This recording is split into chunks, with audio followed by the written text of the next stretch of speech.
C'est ici, au XIIIe siècle, qu'on enseignait la théologie. Donc le maître commençait le matin par la lectio, c'est-à-dire la lecture de la Bible. Il s'agit de rendre la page du texte biblique compréhensible, puisqu'on arrivait avec des textes qui étaient déficients, il y avait plein d'erreurs de copistes, les virgules ne sont pas à la bonne place, il manque des points, donc on voit bien qu'il faut préciser le texte avant de l'étudier, parce que le sens en dépend.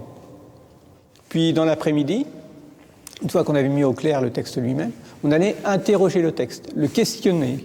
Donc c'était le moment de la questio, c'est-à-dire on posait des questions au texte. Est-ce qu'on avait bien compris ce que disait le texte? Donc on se répartissait en deux camps. Il y avait un étudiant ici qui soutenait une thèse, et en face, un étudiant qui le contredisait. Il y avait un débat, un échange d'arguments et de questions, et finalement un des deux triomphait. Ou si ce n'était pas le cas, le maître intervenait, qui se tenait au centre, pour déterminer la question, on disait, et apporter sa solution qui valait pour tous.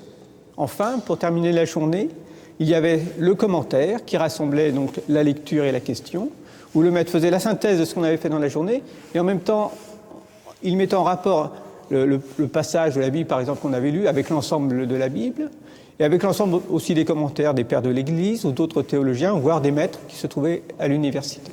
Donc on avait en fait une journée en 3 temps. En 3 temps, c'est ça. Donc la lecture pour lire le texte, les questions pour l'interroger et le commentaire pour faire la synthèse doctrinale.